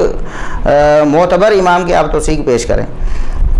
آپ پیش نہیں کر سکیں گے. اس کے خلاف ہم آپ کو بتاتے ہیں کہ حافظ ابن حجر رحمۃ اللہ علیہ نے یہ جو ام جعفر ہیں ان کو تقریب و تہذیب مقبولہ لکھا ہے. مقبول وہ راوی ہوتا ہے جس کے بارے میں کوئی توثیق حافظ ابن حجر رحمۃ اللہ علیہ تک نہیں پہنچی ہوتی, تو اس کو لکھ دیتے ہیں کہ اگر اس کی کوئی توثیق مل جائے گی یا اس کی کوئی مطابقت یا شواہد مل جائیں گے تو یہ روایت قابل قبول ہو جائے گی, ورنہ نہیں. یہ تو مقبولہ انہوں نے لکھا ہے کہ ایسی یہ عورت ہیں, راویہ ہیں جن کے حالات زندگی توثیق کے حوالے سے میرے تک نہیں پہنچے. علامہ بصیری نے مصباح الزجاجہ میں جلد 2 صفحہ 53 میں لکھا ہے کہ ام عون مجہولہ ہے, انہوں نے بھی مجہولہ کہہ دیا. اور علامہ البانی رحمۃ اللہ علیہ نے سلسلہ ضعیفہ میں جلد 2 صفحہ 396 میں لکھا کہ عون بن محمد بھی مجہول ہے اور اس کی والدہ جو ہیں ام جعفر وہ بھی مجہولہ ہیں. تو یہ جہالت پر اس کی سند کا مدار ہے, یعنی 3 راویوں میں جہالت پائی جاتی ہے. ایک بھی راوی مجہول ہو تو آپ نے خود کہا کہ مجہول راوی کی روایت بھی ضعیف ہوتی ہے, اور اس کو بھی جو بیان کرتا ہے بغیر بتائے ہوئے وہ بھی مجرم ہے اور وہ بھی جاہل ڈکلیئر ہوتا ہے امام مسلم رحمۃ اللہ علیہ کے بقول مقدمہ جو آپ نے پڑھایا نا. تو اب یہ جو 3 مجہول راوی اس میں آ گئے ہیں, 3 مجہول راوی آ گئے ہیں, تو اس کے باوجود آپ نے اس کو اپنے موقف میں پیش کیا اور اس سے استدلال کیا آپ نے. اس کی وجہ ضعف بتانا تو دور کی بات ہے, یہ بھی نہیں بتایا کہ ضعیف ہے. تو یہ کیا مسئلہ ہے, یہ تضاد بیانی آپ کے وہاں کیوں پائی جاتی ہے؟ اصل بات تو یہ ہے کہ آپ نے یہ اہلیت ہی نہیں ہے سرے سے کہ آپ کسی سند پر حکم لگا سکیں. ظاہر ہے جب حکم نہیں لگا سکتے تو پھر آپ اس طرح کسی سے نقل کریں گے. اب مثال کے طور پر کسی نے کوئی بات کہہ دی کسی حدیث کے بارے میں تو آپ نے لے لی. اب آپ کو نہیں پتہ شرح صدر کے ساتھ دلیل کے ساتھ کہ اس میں علت ہے یا نہیں ہے, آپ نے تو ویسے ہی آگے بیان کر دیا. اب یہ مستدرک کی روایت آپ نے پیش کر دی حالانکہ اس میں 3 مجہول راوی ہیں. تو یہ آپ کی حالت ہے. پھر آپ کہتے ہیں کہ آپ پڑھے لکھے بندے کے پاس بیٹھے ہوئے ہیں اور میں کلا بندہ کہاں جاؤں. کلا پڑھا لکھا بندہ کدھر جاواں یار. مطلب میں سب لوگوں کو سمجھانے کے لیے, دنیا میں اور کوئی بندہ ہے ہی نہیں میرے جیسا جو لوگوں کو سمجھا سکے اور ان کے مسائل حل کر سکے, اور میں ظاہر ہے کس بات کا جواب دوں. آپ نے یہ کہا نا, ادھر دعویٰ کیا ہے, میں اکیلا بندہ ہوں جو صحیح حق لوگوں کو پہنچا رہا ہوں, اور ادھر حالت یہ ہے کہ ایک طرف ضعیف روایات کے فتنے کے خلاف لوگوں کو درس دے رہے ہیں اور لوگوں کو کوس رہے ہیں کہ یہ ضعیف روایات پیش کرتے ہیں اور ان پر عمل کرتے ہیں یا اپنا عقیدہ اور اس پر عمل استوار کرتے ہیں. اپنی حالت یہ ہے کہ 3 مجہول راوی ایک سند میں موجود ہیں اور آپ اس کو استدلال کے ساتھ پیش کر رہے ہیں. اور صرف یہی نہیں, یہ کئی مواقع پر آپ نے اور بھی کیا ہے. یہ میں آپ کو ایک اور مثال دیتا ہوں آپ کی. یہ اسی آپ کی مجلس نمبر 10 میں ایک روایت آپ نے پیش کی کہ قرآن اور علی ایک ساتھ رہیں گے ہمیشہ. یہ روایت آپ نے مستدرک حاکم کے حوالے سے اپنے یہ پمفلٹ میں بھی پیش کی ہوئی ہے, جو واقعہ کربلا کا حقیقی پس منظر 72 صحیح الاسناد اور 200 روایات جو آپ نے کہا نا ضعیف الاسناد روایات سے محفوظ, یہ الفاظ آپ نے سارے ورق پہ لکھے ہوئے ہیں.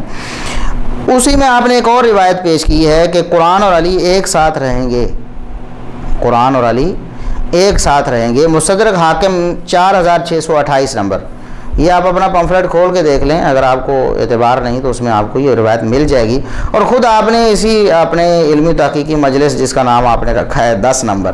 اس میں آپ نے یہ پمفلٹ آپ نے لہرا کر دکھایا کہ یہ پمفلٹ میں موجود ہے کہ علی اور قرآن ایک ساتھ رہیں گے. تو یہ روایت ضعیف ہے. یہ روایت کیا ہے, ضعیف ہے. اور اس میں ذوف تھوڑا بہت نہیں ہے مرزا صاحب, تدلیس تو چھوٹا ذوف ہے, جہالت کسی راوی کی چھوٹا ذوف ہے. اس میں تو بہت بڑا ذوف ہے. وہ کیسے؟ ابو سعید التمیمی راوی ہے اس میں ایک. یہ المستدرک للحاکم کی روایت ہے 4628 نمبر, جو آپ نے درج کی ہوئی اپنے پمفلٹ پہ. وہ سکین ہم انشاءاللہ اپنے ادھر سکرین پہ دکھا دیں گے لوگوں کو. تو اس میں ابو سعید التمیمی راوی ہے. امام دارقطنی رحمۃ اللہ علیہ فرماتے ہیں متروک ہے یہ راوی. متروک, سخت جرح ہے, سخت جرح. اور یہ جرح راوی کے حافظے پہ نہیں ہے, یہ سند کے اتصال وغیرہ سے تعلق نہیں رکھتی, راوی کے کردار پہ جرح. یہ راوی کا کردار ایسا ہے کہ اس کو چھوڑ دیا گیا, اس کی حدیث نہیں لی جاتی. متروک راوی ہے. امام ابن معین فرماتے ہیں لیس بشیء شر من رشید الحجری. وہ فرماتے ہیں کہ یہ کچھ بھی نہیں, کسی کام کا راوی نہیں ہے, یہ تو رشید الحجری سے بھی برا ہے. اور رشید الحجری کے بارے میں, ان کے بارے میں کہ سیء المذہب, برا مذہب والا بندہ تھا. تو امام ابن معین فرماتے ہیں کہ یہ رشید الحجری جو سیء المذہب ہے, برے مذہب والا, یہ اس سے بھی برا ہے. اسی طرح امام ابن عدی فرماتے ہیں لیس لہ روایت یعتمد علیہا عن الصحابہ. صحابہ کرام سے اس کی کوئی قابل اعتماد روایت نہیں, اس کی ساری روایتیں ناقابل اعتماد ہیں, کوئی ایک روایت بھی اس کی قابل اعتماد نہیں ہے. اور علامہ جوزجانی نے لکھا غیر ثقۃ نہیں, یہ ثقہ نہیں. اس کے علاوہ اور بھی اس پر جروحات ہیں. تو یہ متروک راوی ابو سعید التمیمی آپ کو نظر نہیں ہے, آپ کو پتہ نہیں چلا کہ یہ دین میں فتنہ ہے. ایسی روایتیں جن کے راوی متروک ہوتے ہیں, سخت ضعیف ہوتی ہیں. اور صرف یہی ایک اس میں مسئلہ نہیں ہے, دوسرا مسئلہ اس میں کیا ہے کہ ابو ثابت مولا ابی ذر اس میں مجہول بھی ہے. اکیلی یہی علت بھی اس کی روایت کے ضعیف ہونے کے لیے کافی تھی کہ ابو ثابت مولا ابی ذر اس میں مجہول ہے, اور اس میں ساتھ متروک راوی بھی ہے. 2 وجہ ذوف ہیں, اور ایک تو سخت ترین وجہ ذوف ہے نا متروک والی. تو پھر بھی آپ نے اس کو اپنے پمفلٹ میں لکھا اور لوگوں کو علم بنا کر پیش کیا. یہ آپ کی حالت ہے مرزا صاحب. اور آپ کا دعویٰ یہ ہے کہ میں لوگوں کو بتاتا ہوں کہ ضعیف روایت فتنہ ہے, ضعیف روایت کے خلاف میں جناب لیکچر دیتا ہوں, میں نے صحیح مسلم کا مقدمہ پڑھایا ہوا ہے. تو آپ خود صحیح مسلم کے مقدمے کو اچھی طرح ازبار کیوں نہیں کر لیتے, اور ہر موقع پر آپ اس سے کام کیوں نہیں لیتے؟ اسی طرح مرزا صاحب آپ قرآن کریم بھی غلط پڑھتے ہیں, بہت سارے موقعوں پر غلطیاں آپ کی واضح ہیں. آپ نے اسی مجلس نمبر 10 میں یہ آیت پڑھی کہ کانا یاکلان الطعام, کانا یاکلان الطعام, دونوں کھانا کھانے کے محتاج تھے. اصل میں تھا کانا یاکلان الطعام. عیسیٰ علیہ السلام اور ان کی والدہ کانا تثنیہ کا صیغہ ہے. اور یہ ہمارے جو پہلی کلاس کے طالب علم انہیں بھی پتہ ہوتا ہے کہ کانا کا مطلب ہے ایک اور کانا دو، ٹھیک ہے، وہ ایک وہ دو، کانا یاکلان الطعام، وہ دونوں، کانا وہ دونوں کھانا کھاتے ہیں۔ تو اللہ تبارک و تعالیٰ نے یعنی گمراہوں کا، عیسائیوں کا رد کیا جو ان کے بارے میں غلو مبتلا ہیں، فرمایا کانا یاکلان الطعام، وہ دونوں کھانا کھایا کرتے تھے، تو الہ کیسے ہو گئے؟ تو مرزا صاحب نے پڑھا کانا یاکلان الطعام، یہ آپ کی غلطی ہے۔ یہ ہم کوئی آپ کو اس حوالے سے کریٹیسائز نہیں کر رہے کہ آپ قرآن، غلطی ہو سکتی کسی سے بھی پڑھنے سے، کوئی بندہ بھی غلط پڑھ سکتا ہے قرآن کریم، غلطی ہو جاتی ہے، لاشعوری طور پر جان بوجھ کے تو نہیں کی آپ نے بھی، لیکن مسئلہ یہ ہے کہ آپ کہتے ہیں کہ مجھے اتنی عربی آتی ہے کہ قرآن کریم کا ترجمہ مین وان کر سکتا ہوں۔ میں نے اس سے عربی سیکھی، پھر قرآن پاک میں الحمدللہ، آپ قرآن پاک کہیں سے بھی کھولیں میں آپ کو ترجمہ کر کے بتا دوں گا، میں اس کی باریکیاں نہ بتا سکوں لیکن ترجمہ بالکل منوان کر کے آپ کو بتا دوں گا۔ عربی ان سے آپ نے پڑھی؟ جی عربی میں نے اسے پڑھی، میں نے بیسک عربی اتنی ضرور سیکھ لی کہ میں قرآن پاک کا ترجمہ کر سکوں۔ جب مرزا صاحب آپ مین وان ترجمہ کر سکتے ہیں تو پھر کانا کا ترجمہ تو اور ہے اور کانا کا اور ہے، اور آپ ترجمہ کانا کا کر رہے ہیں اور لفظ کانا پڑھ رہے ہیں، اس کا مطلب ہے کہ آپ کو عربی زبان نہیں آتی ہے، آپ ترجمہ صحیح نہیں کر سکتے ہیں، ورنہ آپ کانا یاکلان الطعام پڑھتے۔ اسی طرح دوسری آیت قل فمن یملک من اللہ شیئا ان اراد ان یہلک المسیح ابن مریم وامہ ہونا چاہیے تھا، وامہ قرآن کریم میں، تو آپ نے پڑھا وامہ۔ قل فمن یملک من اللہ شیئا ان اراد ان یہلک المسیح ابن مریم، اگر اللہ ہلاک کر دے عیسیٰ ابن مریم کو، وامہ اس کی ماں کو بھی ہلاک کر دے۔ اگر آپ کو عربی زبان آتی ہوتی تو اگر قرآن کریم میں زبریں زیریں نہ بھی لگی ہوتی تو آپ اس کو صحیح پڑھتے، اب تو آپ نے اوپر دیکھ کے بھی غلط پڑھ دیا نا۔ اگر عربی زبان آتی ہوتی، جس کو بھی عربی زبان آتی ہے وہ آٹومیٹکلی اس پہ وَأُمَّهُ یعنی میم پہ زبر ہی پڑے گا، کیونکہ عربی قواعد کے اعتبار سے وَأُمُّهُ ویسے ہی غلط ہے۔ یہ تو یعنی بالکل ایک عام سی بات ہے عربی جاننے والوں کے لیے، پہلی کلاس کے بچے بھی اس کو وَأُمَّهُ ہی پڑھیں گے، کیونکہ یہ عربی قواعد کے لحاظ سے وَأُمَّهُ ہی پڑھا جائے گا، تو آپ نے اس کو بھی غلط پڑھا۔ اسی طرح حدیث آپ ایک بیان کر رہے تھے، ان احق ما اخذتم علیہ اجرا کتاب اللہ، صحیح بخاری کی حدیث ہے، جب قرآن پر اجرت لی صحابہ کرام نے تو آپ نے فرمایا کہ سب سے بہترین اجرت جو ہے وہ کتاب اللہ کی اجرت۔ اس حوالے سے بھی آپ کی تضاد بیانیاں ہم انشاءاللہ ایک اسپیشل کلپ میں پیش کریں گے کہ آپ کا پہلے کیا موقف تھا، بعد میں کیا تھا اور اب کیا موقف ہے، بدلتے رہیں آپ کے موقف اور تضاد بیانیوں سے آپ کام لیتے رہے، یہ دینی امور پر اجرت کے حوالے سے یا قرآن کریم کی تعلیم وغیرہ پر اجرت کے حوالے سے۔ تو بہرحال وہاں آپ نے پڑھا ان احق ما اخذتم علیہ اجرا کتاب اللہ،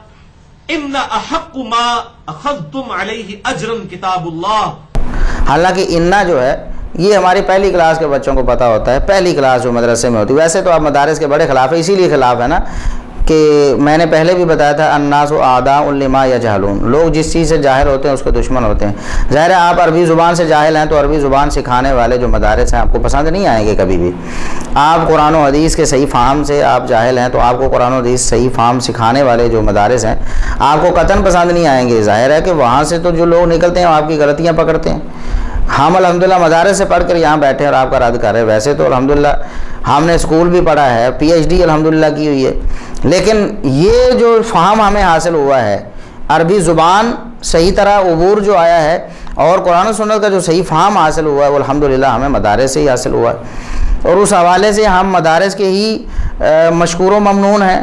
انہی کے مرہون منت ہیں آج کہ آپ غلطی پکڑ رہے ہیں قرآن کریم میں بھی اور حدیث میں بھی اور عربی زبان میں بھی۔ تو بہرحال آپ نے پڑھا ان احق ما اخذتم علیہ اجرا کتاب اللہ، اب یہ بھی غلط تھا۔ تو بتانے کا مقصد یہ ہے کہ آپ کو عربی زبان نہیں آتی، آپ سے ہماری التماس ہے کہ اگر آپ اس فیلڈ میں کام کرنا چاہتے ہیں آپ عربی زبان کو سیکھیں۔ یہ بنیادی باتیں ہیں جو کچھ مہینے 3 مہینے اگر بچہ پڑھ لیتا ہے نا کسی مدرسے میں تو وہ ان سب باتوں کو پک کر لیتا ہے جن میں آپ غلطیاں کر رہے ہیں مرزا صاحب اتنے سال گزارنے کے بعد بھی، اور آپ کا دعویٰ تو بہت سارے سالوں سے ہے نا، کم از کم آپ کو تو گویا کہ کوئی 8-10 سال تو آپ کے بقول ہو گئے ہوں گے عربی سیکھے ہوئے، جس کے مطابق آپ کہتے ہیں کہ عربی مجھے اتنی آتی ہے کہ میں قرآن کریم کا ترجمہ مین وان بالکل صحیح کر سکتا ہوں، جہاں سے مرضی سن کے دیکھ لیں۔ تو ابھی تو ہم نے سنا نہیں، آپ نے جو خود پڑھا ہے اور سنایا ہے اسی کی بات ہم کر رہے ہیں۔ ہم اگر سنیں گے تو پھر کیا ہوگا یہ آپ بھی جانتے ہیں اور باقی لوگ بھی جانتے ہیں۔ تو پھر ترجمہ قرآن کریم کا بھی آپ غلط کرتے ہیں۔ پہلے بھی ہم 2 دفعہ ہمارے کلپ جو ریکارڈڈ موجود ہیں کہ ترجمہ آپ غلط کرتے پائے گئے ہیں، اور قرآن کریم کا ترجمہ آپ نے لغت کے اعتبار سے بھی اور ویسے بھی غلط کیا ہے، یعنی عربی قواعد کے اعتبار سے بھی آپ کا ترجمہ غلط تھا، اور اس مجلس نمبر 10 میں بھی آپ نے ترجمہ قرآن غلط کیا۔ ہماری التماس ہے ان لوگوں سے جو مرزا صاحب سے تفسیر سیکھتے ہیں، جو قرآن کا ترجمہ پڑھتے ہیں، قرآن کلاسیں اٹینڈ کرتے ہیں، کہ مرزا صاحب کو قرآن کا ترجمہ نہیں آتا، اللہ کا واسطہ ہے کسی عالم کے پاس جائیں جس کو قرآن کریم کا صحیح ترجمہ آتا ہے، جس کو عربی زبان پہ عبور ہے، وہاں سے جا کے آپ سیکھیں۔ مرزا صاحب سے آپ قرآن سیکھ رہے ہیں جو ترجمہ بالکل الٹ کر رہے ہیں، غلط کر رہے ہیں۔ اس کی مثال یہ ہے کہ انہوں نے کہا بما کنتم تعلمون الکتاب، الفاظ کیا ہیں قرآن کریم کی آیت کے بما کنتم تعلمون الکتاب، اس کا ترجمہ مرزا صاحب نے کیا اس کے سبب جو کتاب کی تعلیم دی جاتی ہے تمہیں، بما کنتم تعلمون الکتاب، اس کے سبب جو کتاب کی تعلیم دی جاتی ہے تمہیں۔ یہ جو ترجمہ ہے فعل مجہول کا کیا ہے۔ اگر قرآن کریم کے الفاظ یہ ہوتے بما کنتم تعلمون الکتاب، تعلمون الکتاب، لام پر زبر ہوتی، تب یہ ترجمہ ہونا تھا جو مرزا صاحب نے کیا ہے، اور اب ترجمہ کیا ہونا ہے، تم کتاب سکھاتے ہو، بما کنتم تعلمون، العلم یعلم التعلیم، کسی کو سکھانا، تعلمون تم سکھاتے ہو، یعنی تمہیں کتاب سکھائی جاتی۔ یہ تو ترجمہ بالکل الٹ ہو گیا مرزا صاحب، قرآن کریم کا ترجمہ آپ کو نہیں آتا، اور یہ صرف ایک جو غلطی آپ نے نہیں کی، ایک آیت کی کے ترجمے میں دوسری غلطی بھی ہم آپ کو بتاتے ہیں، اسی آیت کے ترجمے میں دوسری غلطی بھی آپ نے کی۔ تو آپ نے کہا وَبِمَا كُنْتُمْ تَدْرُسُونَ، وَبِمَا كُنْتُمْ تَدْرُسُونَ کا ترجمہ آپ نے کیا، اور اس کے سبب جو تم پڑھاتے ہو، وَبِمَا كُنْتُمْ تَدْرُسُونَ، اور اس کے سبب کہ جو تم پڑھاتے ہو، اس کے سبب جو تم پڑھاتے ہو۔ حالانکہ دارسا یدرسو کا معنی پڑھنا ہوتا ہے، پڑھانے کے لیے تو درسا یدرس ہوتا ہے، جس کا مصدر تدریس آتا ہے، تدریس کرنا، پڑھانا۔ دارسا یدرسو، درسن کا معنی تو پڑھنا ہوتا ہے نا، دارسا یدرسو جو تم پڑھتے ہو، تدرسون اس کے سبب جو تم پڑھتے ہو، یہ تھا اصل ترجمہ۔ مرزا صاحب آپ نے ترجمہ کر دیا جو تم پڑھاتے ہو۔ آپ خود قرآن کریم نکال کے مترجم آپ دیکھ رہے ہیں کہ آپ کی غلطی آپ پر واضح ہو جائے گی، تو امید ہے کہ آپ اپنی غلطی سے رجوع کریں گے اللہ اعلان کے، دیکھیں میں نے ترجمہ قرآن غلط کر دیا تھا، اب میں صحیح کر رہا ہوں، لیکن ابھی تک آپ نے نہیں کیا۔ پہلے بھی 2 دفعہ ہم پیش کر چکے ہیں ترجمہ قرآن کی غلطی، باقی جو موقف آپ کے غلط ہیں، جہاں جہاں آپ کی غلطیاں ہم نے واضح کی، وہ ساری کی ساری اسی طرح پڑی ہوئی ہیں۔ حق گوئی اور حق پرستی کا تقاضا یہ ہے مرزا صاحب، جو غلطی ہے اس کو اللہ اعلان بیان کر دیں۔ پھر آپ کا یہ دعویٰ غلط ہے کہ میں حق پرست ہوں، جناب اعلانیہ رجوع کروں گا، کرتا ہوں، یہ ساری باتیں تو بالکل غلط ثابت ہو گئی ہیں۔ ابھی تک جو تقریباً ہمارے جو 70 سے زیادہ شارٹ کلپس ہو گئے ہیں، اور ان میں سے کوئی کم از کم کوئی 40 کے قریب تو ہوں گے جن سے ہم نے براہ راست آپ سے سوال کیے ہیں اور آپ کو بتایا ہے مرزا صاحب یہ آپ کی غلطی دیکھیں کتنی واضح ہے، یہاں آپ نے جھوٹ بولا، یہاں آپ نے خیانت کر دی، چلو لاشعوری طور پر کی ہوگی، حسن ظن کا تقاضا یہی کر لیں کہ آپ نے جان بوجھ کر نہیں کی ہوگی، کسی رافضی سے ترجمہ کروا لیا ہوگا اور وہ غلط ہو گیا ہوگا، تو دشمن صحابہ سے کروا لیا ہوگا، اور کسی صحابی کا نام ڈال دیا، کسی صحابی کے بارے میں بری بات شامل کر دی ترجمے میں، اور کسی ترجمہ بالکل الٹ کر دیا، وہ سارا کا سارا لاشعوری تو آپ نے کیا ہوگا، لیکن یہ حق پرستی کا تقاضا تو یہ ہے نا کہ آپ اپنی غلطی پر اعلانیہ رجوع کر لیں، لوگوں کو بتائیں میری غلطی تھی اور میں اس کو چھوڑ رہا ہوں۔ اب قرآن کریم کا ترجمہ ہی 3 دفعہ تو ہم پیش کر چکے ہیں، 3 موقعوں میں 4 دفعہ آپ نے قرآن کریم کا ترجمہ غلط کیا۔ اس آیت میں آپ نے 2 جگہ قرآن کریم کا ترجمہ غلط کیا ہے، تعلمون کا ترجمہ بھی غلط کیا ہے اور تدرسون کا ترجمہ بھی غلط کیا ہے۔ آپ اپنے اس دعوے سے بالکل دستبردار ہو جائیں کہ مجھے اتنی عربی آتی ہے کہ میں قرآن کریم کا ترجمہ کر سکتا ہوں، من و عن، یہ آپ کا دعویٰ ہے، بالکل غلط دعویٰ ہے۔ آپ کہتے ہیں کہ میرے مقابلے میں اگر کوئی مولوی لانچ کرنا ہے تو پہلے اسے انجینئرنگ کرواؤ، مولوی میرا مقابلہ نہیں کر سکتا۔ میرے مقابلے کو مولوی لانچ کرنا چاہنا انہوں پہلے انجینئرنگ کراؤ، مولوی نہیں مقابلہ کر سکتا۔ یعنی آپ سے مقابلہ کروانا ہے تو انجینئرنگ کرواؤ۔ بھئی ہمارے پاس انجینئر بھی ایسے موجود ہیں جو آپ سے بات کرنے کے لیے تیار ہیں، لیکن ہم کہتے یہ ہیں کہ انجینئرنگ کی شرط کیوں ہے؟ مقابلہ تو کروانا ہے علوم شریعت میں، قرآن میں، حدیث میں، اور ان کی سمجھ میں، عربی زبان کو پڑھنے پڑھانے میں، تو اس کے لیے انجینئرنگ کی کیا ضرورت ہے مرزا صاحب؟ اسے انجینئرنگ کیوں کروائیں ہم آپ کے مقابلے کے لیے؟ ہم تو کہتے ہیں ہم بیٹھے ہیں، ہم تیار ہیں اللہ کے فضل و کرم سے۔ میں الحمدللہ PhD ہوں شعبہ اسلامیات میں، اسلامیات، قرآن، حدیث، عربی زبان، فقہ، سارے معاملات، تو ان میں نے پی ایچ ڈی کی ہوئی ہے، تو آپ میرے ساتھ بات کر لیں، مقابلہ نہیں، مناظرہ نہیں، ٹیبل ٹاک کر لیں۔ پہلے بھی آپ کو ہم یہ آفر کر چکے ہیں، ہمارے ہاں تشریف لے آئیں، 100 بسم اللہ، ہم آپ کو عزت دیں گے، آپ کی تکریم کریں گے جو ایک مہمان کو دی جاتی ہے، آپ کو کھانا کھلائیں گے، آپ کی دعوت کریں گے، اور آن دی کیمرہ بات کریں گے بیٹھ کے اچھے ماحول میں۔ اور اگر آپ کہتے ہیں جی یہ جو مولوی جو ہوتے ہیں یہ جی وہ لڑائی کرتے ہیں، جو لڑائی کریں گے تو سارے لوگوں کو پتہ چل جائے گا نا کہ لڑائی کون کر رہا ہے، آپ کرتے ہیں یا ہم کرتے ہیں، چلو وہ بھی جھوٹا ثابت ہو جائے گا جو لڑائی کرے گا۔ یا پھر آپ ہمیں دعوت دے دیں کہ میرے پاس آپ آ جائیں، ہم حاضر ہونے کے لیے تیار ہیں، آپ کے ساتھ بیٹھ کر ہم اسی طرح آن دی کیمرہ ٹیبل ٹاک کریں گے، ہم آنے کے لیے بھی تیار ہیں۔ تو یہ شرط لگانا کہ انجینئر لاؤ، اس کا مطلب یہ ہے کہ اسے قرآن و حدیث نہیں آتا ہونا چاہیے، اگر آتا ہوا تو ظاہر ہے وہ آپ کی غلطی پکڑ لے گا، اس لیے انجینئر کی شرط لگا رہے ہیں آپ۔ تو انجینئرنگ کیوں ضروری ہے آپ سے مقابلے کے لیے یا آپ سے بات چیت کرنے کے لیے؟ آپ کہیں کہ قرآن حدیث اسے آتا ہو، عربی زبان آتی ہو، میرے ساتھ مقابلہ کرے، کیونکہ ہماری بات تو عربی زبان کے حوالے سے ہے، اور قرآن و حدیث کی زبان عربی ہے، قرآن و حدیث کے فہم کے حوالے سے، سلف صالحین کے فتاویٰ کے حوالے سے، اہل سنت کے عقیدے کے حوالے سے ہم مطالبہ کریں کہ جس کو اہل سنت کا عقیدہ آتا ہے، جس کو قرآن حدیث آتے ہیں، وہ میرے ساتھ بات کرے۔ اس طرح کی کوئی شرط لگا لیں آپ، جس کو قرآن زیادہ یاد ہے وہ میرے ساتھ بات کرے، جس کو حدیثیں زیادہ آتی ہیں وہ میرے ساتھ بات کرے، جس کو سند متن کا زیادہ علم ہے وہ میرے ساتھ بات کرے، جس کو عربی زبان پر زیادہ عبور ہے وہ میرے ساتھ بات کرے۔ یہ ہوئی نا بات، یہ شرط لگانا۔ اب کوئی کہے کہ جی اگر آپ نے ڈاکٹری کے شعبے میں میرے ساتھ بات کرنی ہے تو آپ جناب پہلے انجینئرنگ کر کے آؤ، تو بیوقوفی ہے نا، اس کو تو بیوقوفی کہتے ہیں، عقل مندی تو نہیں کہتے۔ تو یہ آپ کی حالت ہے کہ آپ بات کرنے کے لیے آپ کہہ رہے ہیں کہ مجھے انجینئر چاہیے جس سے میں بات کروں۔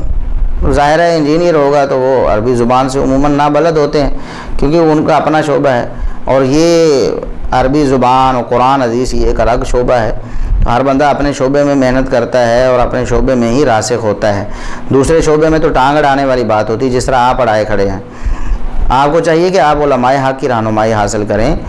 ان سے پوچھیں، ان سے علم حاصل کریں اور آگے پھیلائیں۔ آپ نے پھیلانا ہے تو کوئی حرج نہیں، ہم یہ نہیں کہتے کہ آپ درس نہیں دے سکتے، لیکن سارے علماء حق ایک طرف ہیں اور آپ دوسری طرف ہیں، اس حوالے سے ظاہر آپ یقیناً غلط ہیں۔ جن کا فن ہے، جو اس فن میں طاق ہیں، وہ تو یہ بات کہہ ہی نہیں رہے اور آپ ایک بات کہہ رہے ہیں۔ ترجمہ جنہیں آتا ہے عربی وہ اور کر رہے ہیں اور آپ اور کر رہے ہیں، تو ظاہر کس کی بات مانی جائے گی؟ ان کی بات ہی مانی جائے گی جو اس فن والے ہیں، جو عربی زبان کو جانتے ہیں، وہی بتائیں گے آپ کو کہ تعلمون اور تدرسون کا کیا ترجمہ ہے، اور آپ ڈنڈی کہاں مار رہے ہیں یا آپ خیانت کے مرتکب کہاں ہو رہے ہیں۔ اگر کوئی اور کرتا تو آپ نے کہنا تھا تعریف کر دیجیے، انہیں شرم نہیں آئی، یہ کر دیا وہ کر دیا۔ ہم یہ نہیں کہتے، ہم پھر بھی آپ کو شک کا فائدہ دیتے ہیں کہ آپ نے جان بوجھ کر نہیں کیا، آپ کو علم ہی نہیں، آپ کو عربی زبان ہی نہیں آتی، آپ معذور ہیں اس حوالے سے، آپ کا عذر ہے، لیکن اس عذر کو دور کرنا بھی آپ کی ذمہ داری ہے نا۔ یہ تو نہیں کہ آپ کو پتہ ہے کہ مجھے قرآن کریم کا ترجمہ نہیں آتا پھر بھی لوگوں کو پڑھائی جا رہے ہیں، پھر بھی لوگوں کو ظاہر گمراہی کریں گے۔ پھر یہ ترجمہ غلط ہے تو غلط ترجمہ گمراہ کرتا ہے، راہ حق پر تو نہیں لے کے آتا۔ تو یہ ہماری کچھ گزارشات تھیں آپ کے سامنے، انشاءاللہ باقی گزارشات کے ساتھ ہم پھر حاضر ہوں گے۔ اللہ تبارک و تعالی ہمیں قرآن و سنت کو صحیح طور پر سمجھ کر اس پر صحیح عمل کرنے کی توفیق عطا فرمائے۔ وآخر دعوانا الحمدللہ رب العالمین۔